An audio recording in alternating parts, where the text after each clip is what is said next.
이제 우리가 사도행전의 마지막 부분을 좀 살펴보고 있는데요. 지난주 사도행전 27장에서는 사도 바울 일행이 탄 배가 겨울을 나기 위해서 미항이라는 곳을 출발해서 베닉스라는 항구로 가다가 유라굴로라는 광풍을 만나게 됩니다. 그래서 난파를 당하죠. 그리고 파도에 밀려가는 상황을 우리가 살펴보았습니다.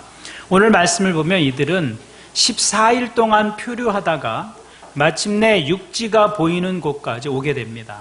그래서 선원들은 마지막 남은 식량으로 식사를 하고 배에 있는 모든 짐을 버리고 무작정 해안을 향해 가기 시작합니다.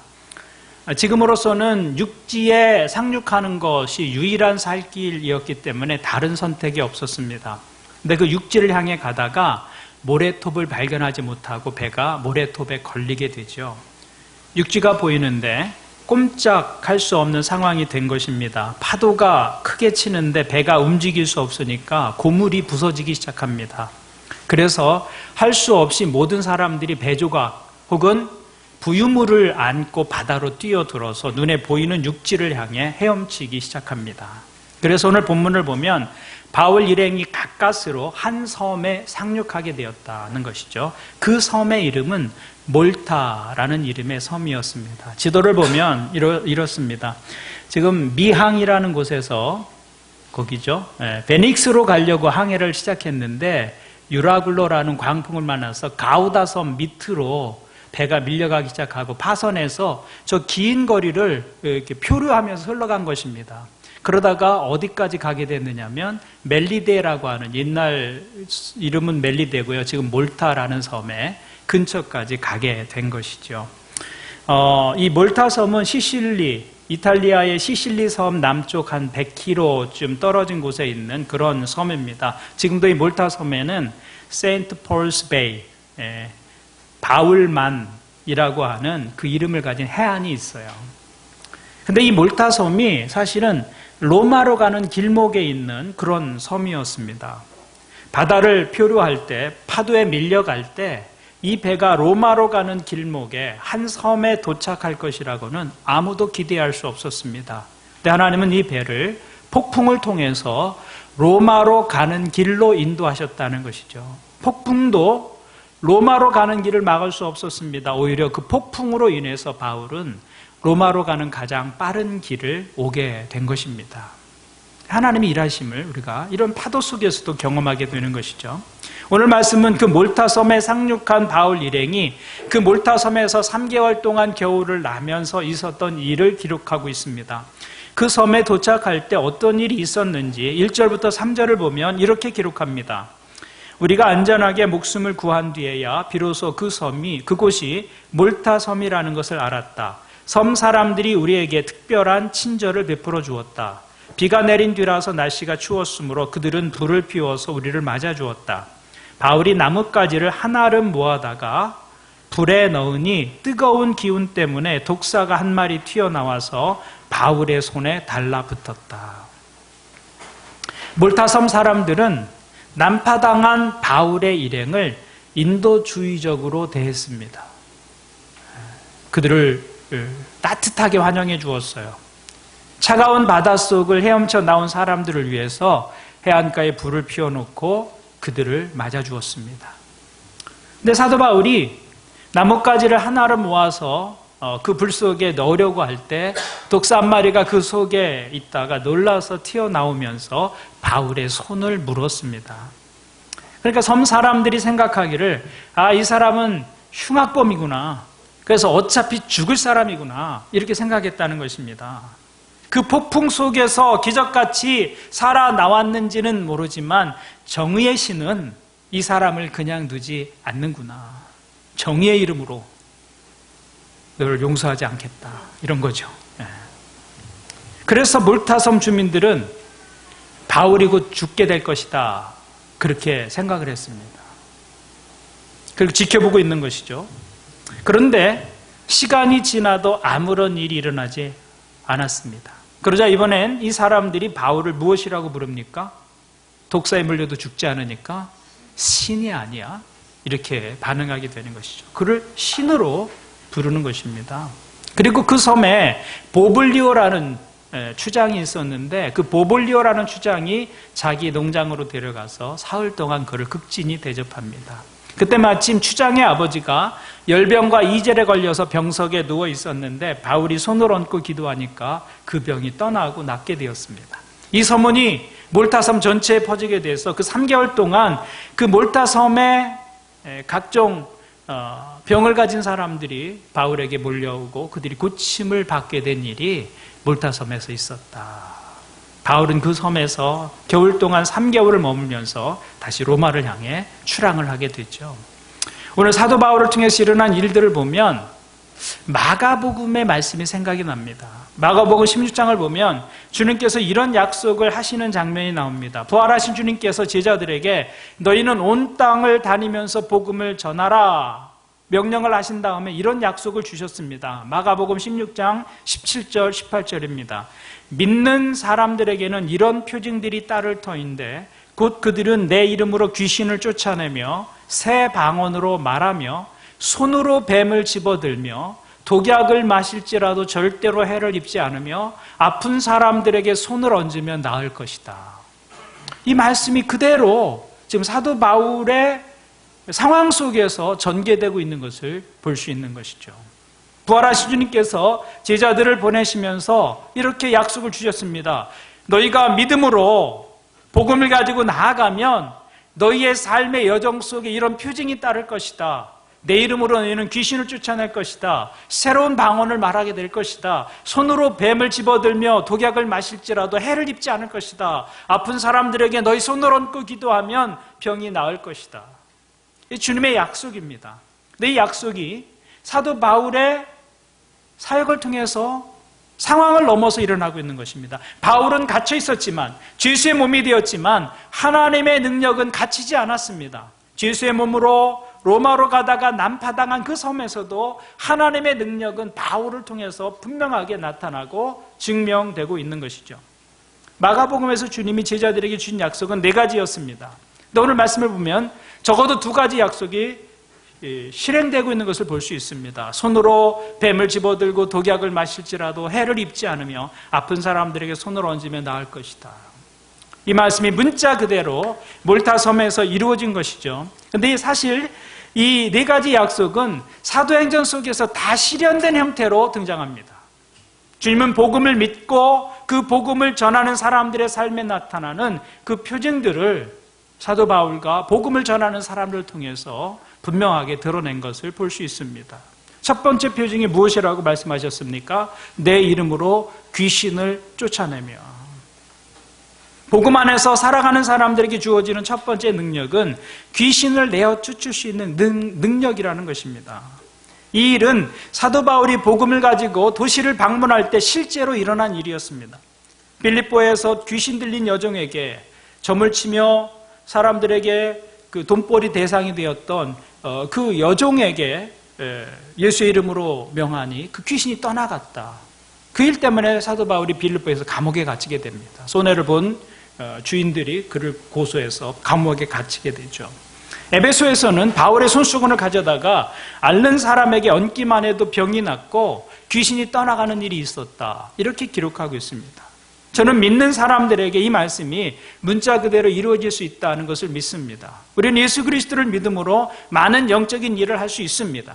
그러나 복음의 능력이 꼭 이런 기적적이고 초자연적인 일들로만 나타나는 것은 아닙니다. 아마 어떤 사람은 평생을 살면서 귀신의 존재를 전혀 느끼지 못하고 살 수도 있습니다. 복음의 능력이 이런 초자연적이고 기적적인 일들에만 적용이 된다면 우리의 믿음은 우리의 일상의 삶과는 동떨어진 이야기가 될 것입니다. 믿음은 그런 것이 아니죠. 믿음은 삶이고 삶의 자리 속에 워킹하는 것이죠. 그러므로 오늘 이 말씀을 우리의 일상의 삶에 적용할 필요가 있는 것입니다. 그러면 왜 예수님께서 귀신을 내어 쫓는 권세를 가장 먼저 말씀하셨을까요? 그것은 이 땅의 모든 것들의 배후에 악한 영들의 영향력이 미치고 있기 때문입니다. 이 땅의 정치와 문화와 교육과 사회적 현상의 배후에 보이지 않는 악한 영향력들이 있어요.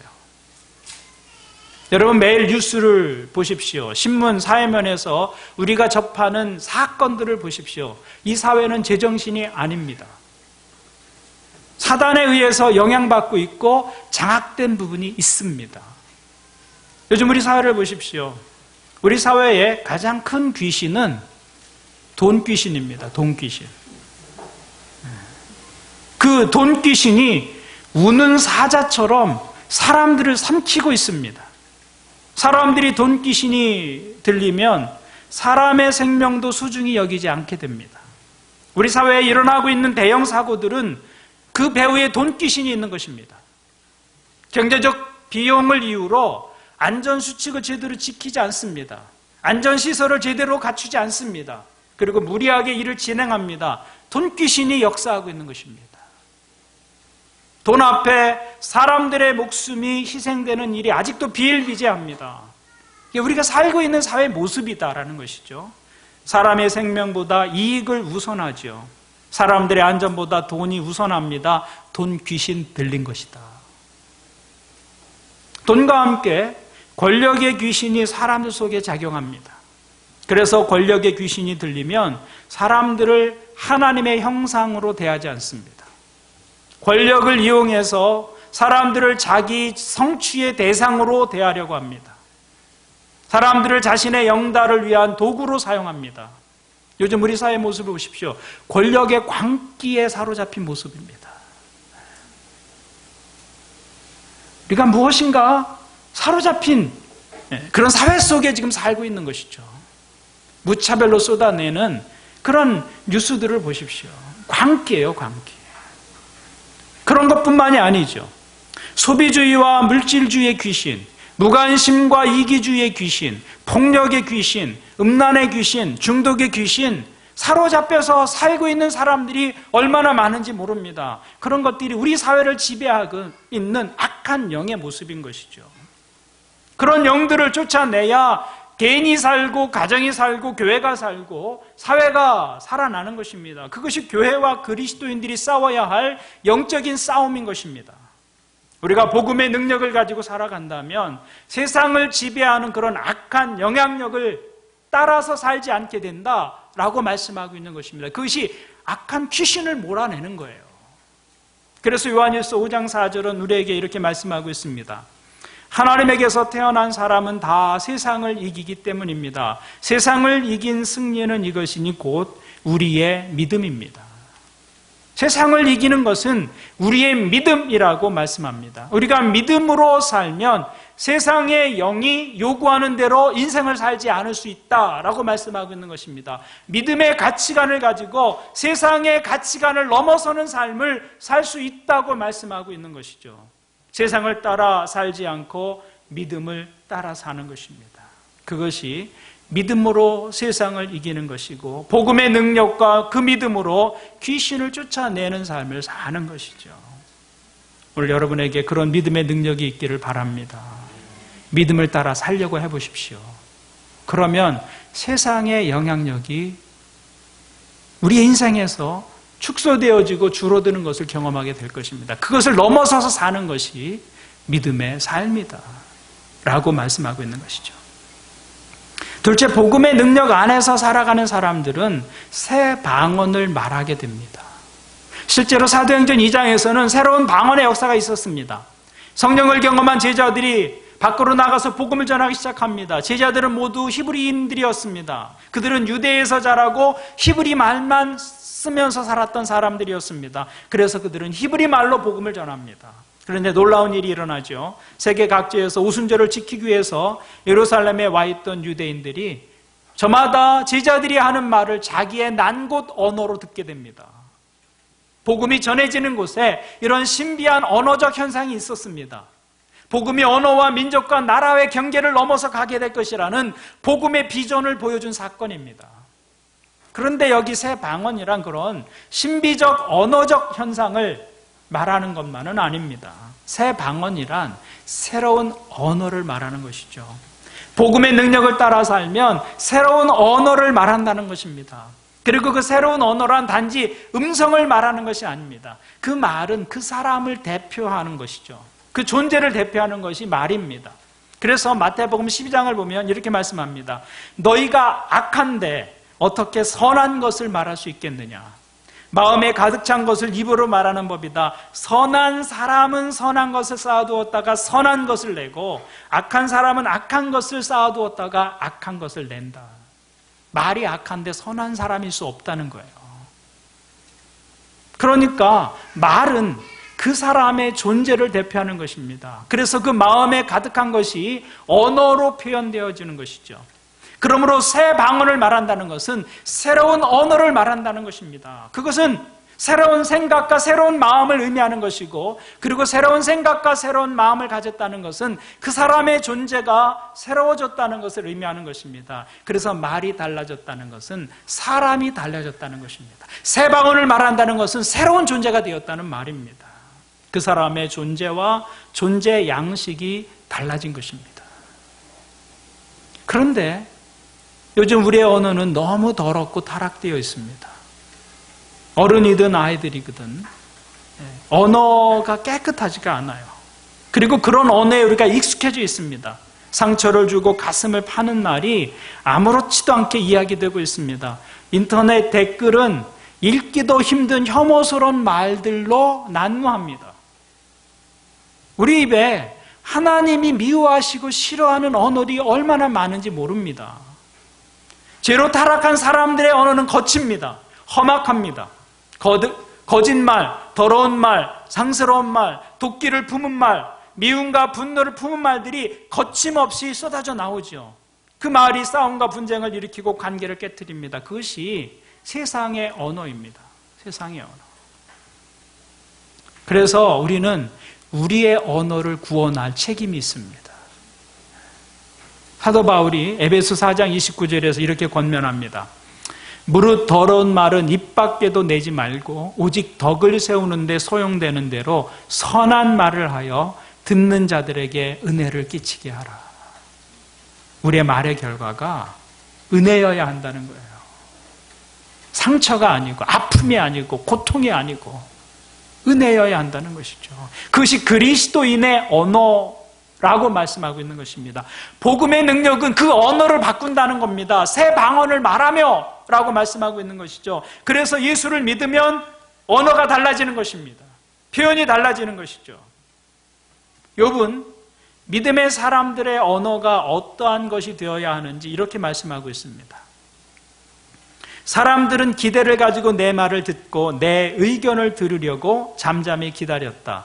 내가 말을 마치면 다시 뒷말이 없고 내 말은 그들 위에 이슬처럼 젖어들었다. 사람들은 내 말을 기다리기를 단비를 기다리듯 하고 농부가 봄비를 기뻐하듯이 내 말을 받아들였다. 욥이 말할 때 사람들은 기대를 가지고 욥의 말을 들었다는 거예요. 이 말을 개역성경에서는 무리는 내 말을 듣고 희망을 걸었다 이렇게 말씀하고 있습니다. 무리는 내 말을 듣고 희망을 걸었다. 욥의 말은 사람들에게 희망을 주는 말이었습니다. 그것이 그리스도인의 언어라는 것입니다. 여러분의 언어가 누군가에게 희망을 주는 언어가 되길 수 있기를 바랍니다. 희망을 꺾고 부정적이고 비관적인 말이 습관이 되어 있는 사람은 그 언어를 바꾸셔야 합니다. 농담으로라도 부정적이고 비난하는 말 하지 말아야 합니다. 늘 격려하고 용기를 북돋아주는 말을 해야 합니다. 욥은 내 말은 그들 위에 이슬처럼 젖어들었다 이렇게 말하고 있어요. 사람들은 내 말을 기다리기를 단비를 기다리듯 하고 농부가 봄비를 기뻐하듯이 내 말을 받아들였다. 여러분의 언어가 그렇습니까? 여러분의 자녀들은 부모인 여러분의 말을 어떻게 듣고 있습니까? 귀를 막고 싶은데 그런 언어가 있다고요. 그런 언어가. 믿는 사람들의 언어는 그런 언어가 되어서는 안 된다는 것이죠. 그 내 말을 기다리기를 단비를 기다리듯 하고 농부가 봄비를 기뻐하듯이 내 말을 받아들였다. 듣는 사람들에게 믿음 있는 사람들의 언어는 그렇게 반응하는 언어여야 한다는 것입니다. 저는 여러분의 언어가 그런 언어가 되기를 바랍니다. 그래서 여러분의 말이 영혼을 살리고 영혼을 격려하고 회복시키는 말이 되어야 할 것입니다. 판단과 정죄의 언어 대신 용납의 언어를 말하는 것입니다. 비교의 언어 대신 존중하는 언어를 하는 것이죠. 이것이 믿음으로 살아가는 사람들의 새로운 방언, 새로운 언어라는 것입니다. 여러분의 언어로 말하는 여러분의 영혼이 살고 또한 듣는 사람들의 영혼을 살리는 생명의 언어가 오늘 예배하는 여러분들의 입술에 있기를 주님의 이름으로 축원을 드립니다. 셋째로, 복음의 능력 안에서 살아가는 사람들은 손으로 뱀을 집어들고 독약을 마셔도 해를 입지 않는다, 이렇게 말하고 있습니다. 오늘 말씀을 보면 이 말씀이 글자 그대로 사도 바울의 삶에서 나타났습니다. 놀라운 일이죠. 그래서 어떤 사람들은 실제로 이런 일을 실험해 보기도 합니다. 실제로 몇 해 전에 켄터키주의 한 교회에서 제이미 쿠츠라는 목사가 성령의 기름 부음을 받은 자는 믿음만 있으면 독사에 물려도 해를 입지 않는다, 그 사실을 입증하기 위해서 친히 독사에 물렸습니다. 그리고 병원에 가기를 거부하다가 결국은 돌아가시고 말았어요. 기록에 의하면 미국 테네시주에서는 1947년에 뱀을 이용한 목회 활동을 금지한 일이 있습니다. 법으로. 1947년에 이거 실험하다가 5명이나 죽었어요. 그래서 그 1947년에 테네시주에서는 뱀을 이용한 목회 활동은 금한다, 이런 아주 해프닝이 있었어요. 어처구니 없는 일이죠. 여러분이 말씀을 글자 그대로 적용하려고 하는 것은 매우 위험한 일입니다. 실험해보지 마세요. 그럼 이 말씀은 무슨 말씀일까? 어떻게 우리 삶에 적용할 수 있을까? 이 말씀은 뱀을 들어보고 독약을 마셔보라는 그런 말씀이 아닙니다. 물론 선교 현장이나 하나님이 기적적으로 어떤 사람들을 보호하신 일들이 일어날 수 있습니다. 그러나 이 말씀은 그런 기적적인 보호만을 의미하는 것이 아닙니다. 이 말은 세상의 어떤 유혹에도 흔들리지 않고 우리를 해하려고 하는 어떤 힘 앞에서도 굴복하지 않는 성도들의 영적인 든든함을 일컫는 말입니다. 매를 맞습니다. 사도 바울이. 감옥에 갇힙니다. 미움과 시기의 뱀에 물립니다. 그래도 기쁨과 감사의 찬양을 그치지 않는 그런 삶을 살 수 있다는 것입니다. 무협 영화를 보면 이런 장면을 볼 수 있습니다. 원수가 몰래 주인공의 음식에 독을 탑니다. 그 음식을 모르고 먹었고 독이 온몸에 퍼져서 얼굴이 새까맣게 타들어가고 입술이 말라가고 거의 죽게 되죠. 근데 누군가 해독제를 구해다가 그 입에 붓고 삼키게 합니다. 그러면 그 순간 해독이 되고 회복되기 시작합니다. 믿는 사람들은 무슨 뱀을 집으며 무슨 독을 마실지라도 해를 받지 아니한다라고 한 것은 바로 그런 독을 해독하는 능력이 복음 안에 있다는 것을 말하고 있는 거예요. 예수 안에 있는 사람은 세상에 무슨 독을 경험하더라도 씻어낼 수 있는 능력이 있다는 것입니다. 그것이 복음의 능력이라는 것입니다. 사람들이 살아가면서 경험하는 치명적인 독이 어떤 것들입니까? 우리가 극약이나 독극물을 경험해보는 사람은 거의 없을 것입니다. 우리가 경험하는 치명적인 독은 상처를 주는 언어들, 표정들, 분위기, 태도, 몸짓, 이 모든 것들이 마치 독과 같아요. 그래서 복음의 능력은 이런 독에 의해서 쉽사리 우리 인생이 상처 입지 않는다, 그것을 말씀해주고 있는 것입니다. 시편 140편 3절을 보면 이렇게 말씀합니다. 뱀처럼 날카롭게 혀를 벼린 그들은 입술 아래에는 독사의 독을 품고 있습니다. 다윗을 공격했던 사람들의 언어 속에 독이 있었다는 거예요. 혀 밑에 독사의 독이 있습니다. 이렇게 말하고 있는 것이죠. 악한 말의 독입니다. 상처를 주는 말이 독이죠. 그런데 믿는 자는 그런 악한 말에도 해를 입지 않는다, 이렇게 말씀하고 있는 것입니다. 예수님께서 십자가에 달리셨을 때 사람들은 온갖 말로 예수님을 희롱하고 조롱하고 비웃고 공격했습니다. 참기 힘든 말들이었습니다. 그런데 주님께서 무엇이라고 그 말을 듣고 기도하십니까? 아버지, 저들을 용서해 주십시오. 저들이 하는 일을 모릅니다. 그렇게 기도하셨어요. 그게 해독제예요.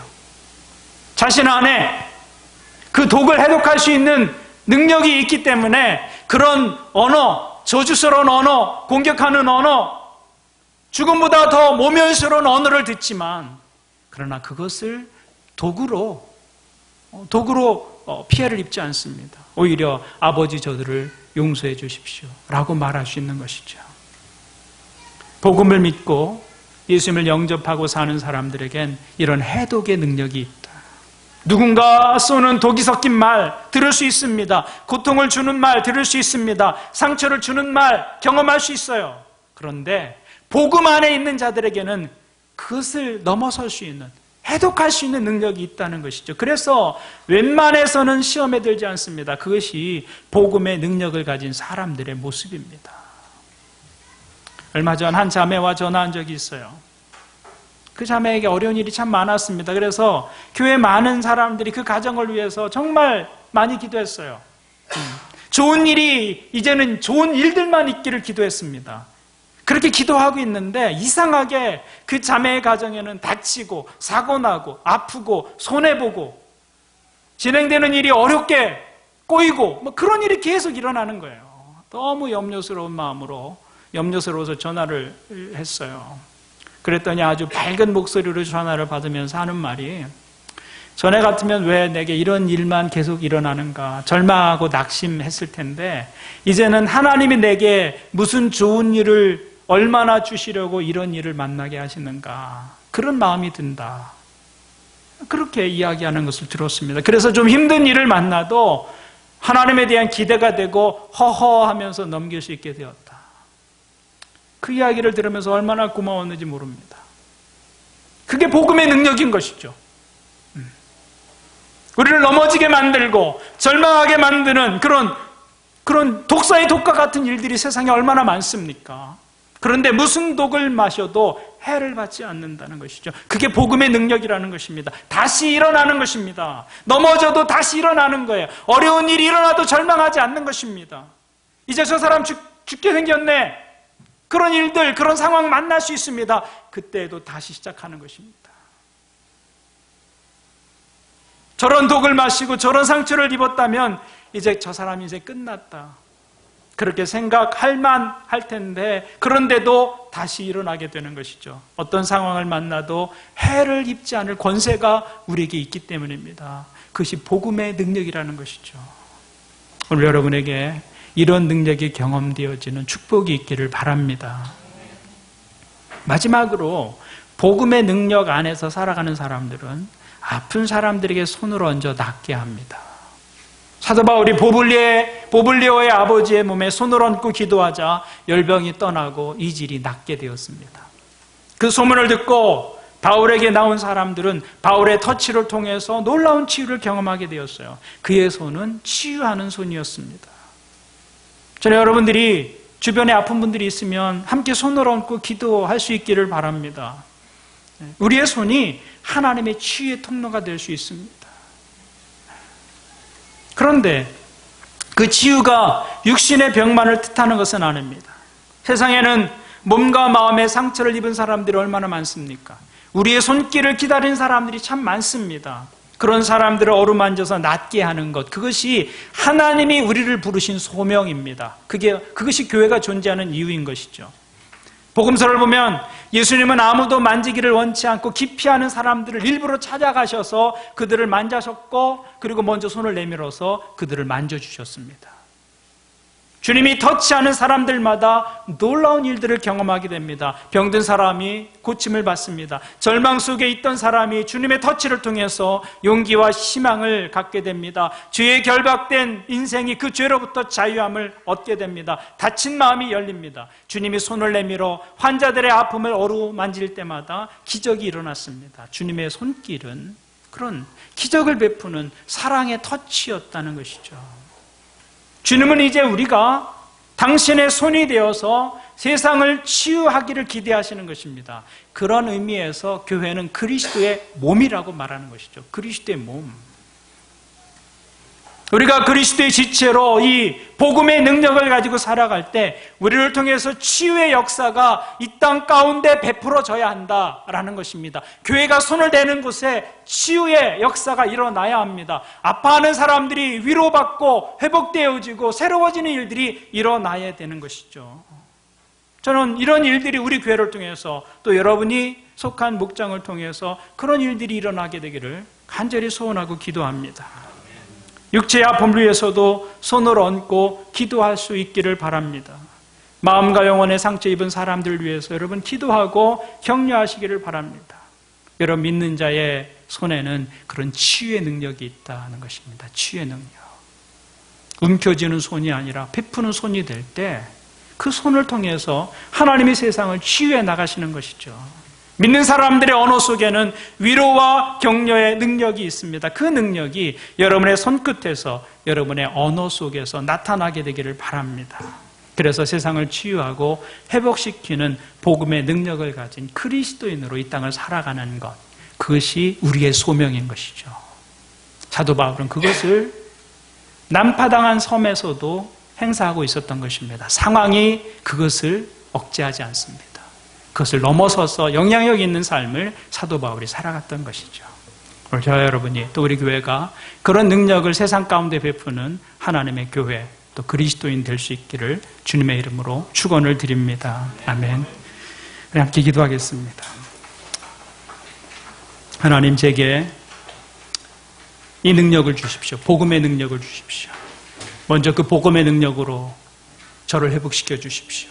제 안에 상처가 있습니다. 아픔이 있습니다. 때로는 그 아픔과 상처 때문에 삶이 무너집니다. 그러나 복음 안에 있는 능력을 먼저 저에게 베풀어 주십시오. 그래서 어떤 독을 마셔도 해를 입지 않는 그 권세로 저를 세워 주십시오. 그리고 그 능력을 가지고 이 땅을 살아가면서 세상을 치유하고 회복하는 하나님의 손으로 이 땅을 살아가게 도와주십시오. 여러분 자신과 우리 교회를 위해서 또 여러분이 사랑하는 사람들을 위해서 축복하면서 함께 말씀을 가지고 기도하겠습니다. 하나님 아버지, 오늘 말씀을 가지고 사도 바울을 통해서 물타섬에서 생긴 일들을 돌아봅니다. 그가 있는 곳에 치유가 있었습니다. 독이 그를 해하려고 했지만 그 독이 해함을 받지 않습니다.